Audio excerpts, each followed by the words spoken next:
Malaysia થાઈલેન્ડમાં drugs mafia માટે IPO પાવડરની ગેરકાયદેસર નિકાસ. એટીએસે સુરતના નિકુંજની ધરપકડ બાદ કોર્ટમાં રજૂ કરતા 2 દિવસના રિમાન્ડ મંજૂર. 3 કંપનીઓના માલિકો સામે ગુનો દાખલ. સુરતના સિંગણપર વિસ્તારમાં ગુજરાત એટીએસ દ્વારા એક આંતરરાષ્ટ્રીય સ્તરના ગેરકાયદેસર નિકાસ કૌભાંડનો પર્દાફાશ કરવામાં આવ્યો છે. તપાસમાં બહાર આવ્યું છે કે આરોપીઓ દ્વારા ઓટો ઇન્ટરમીડિયેટ ઓપીઓઆઈ પાવડરને એલોવેરા પાવડર તરીકે મિસલેબલિંગ કરી મલેશિયા અને થાઈલેન્ડ જેવા દેશોમાં મોકલવામાં આવતો હતો. આ કેસમાં એટીએસ દ્વારા મુખ્ય સૂત્રધાર નિકુંજ હરેશભાઈ ગડિયાની ધરપકડ કરવામાં આવી છે. તપાસમાં બહાર આવ્યું છે કે આ નેટવર્ક મલેશિયાના નાર્કો કાર્ટેલ સાથે જોડાયેલું છે, જે ભારતથી મોકલવામાં આવતા કેમિકલનો ઉપયોગ નશીલા પદાર્થો બનાવવા માટે કરતા હોવાની શંકા છે. 15 મેથી ચાલતું હતું મિસલેબલિંગનું નેટવર્ક. એટીએસની તપાસ મુજબ મુખ્ય આરોપી નિકુંજ ગડિયા પોતાની કંપની DWN બાયોસાયન્સના નામે છેલ્લા 15 મહિનાથી આ કૌભાંડ ચલાવી રહ્યો હતો. એટીએસની તપાસમાં બહાર આવ્યું છે કે આરોપી અત્યાર સુધીમાં અંદાજે 50 કિલો જેટલો એટોમિડેટ પાવડર વિદેશ મોકલી ચૂક્યો છે.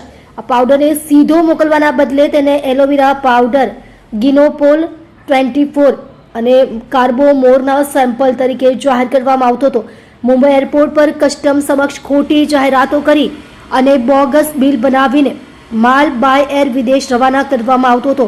3 કંપનીઓના માલિકો સામે ગુનો દાખલ. એટીએસ દ્વારા આ મામલે કુલ 3 મુખ્ય કંપનીઓના માલિકો સામે કાયદેસરની કાર્યવાહી હાથ ધરવામાં આવી છે, જેમાં DWN બાયોસાયન્સના માલિક નિકુંજ હરેશભાઈ ગડિયા, રુદ્ર એન્ટરપ્રાઇઝના માલિક ચેતનભાઈ કનુભાઈ વાવડિયા અને જાની ફાર્માના માલિક ભૌતિક દામજીભાઈ પદમણીનો સમાવેશ થાય છે. આ 3 ઇસમોએ સાથે મળીને ગુનાહિત કાવતરું રચ્યું હોવાનું ફરિયાદમાં જણાવાયું છે. હાલમાં નિકુંજ ગડિયાની ધરપકડ થઈ છે, જ્યારે અન્ય આરોપીઓની ભૂમિકાની તપાસ ચાલુ રહી છે. આરોપીના 2 દિવસના રિમાન્ડ મંજૂર. ધરપકડ બાદ આરોપી નિકુંજ ગડિયાને સુરત કોર્ટમાં રજૂ કરવામાં આવ્યો હતો. એટીએસ દ્વારા 10 દિવસના પોલીસ કસ્ટડી રિમાન્ડની માંગણી કરવામાં આવી હતી. એટીએસના પીઆઈ ડીડી રહેવરે કોર્ટને જણાવ્યું હતું કે આરોપી તપાસમાં સહકાર આપી રહ્યો નથી અને ગોળ જવાબો આપી રહ્યો છે.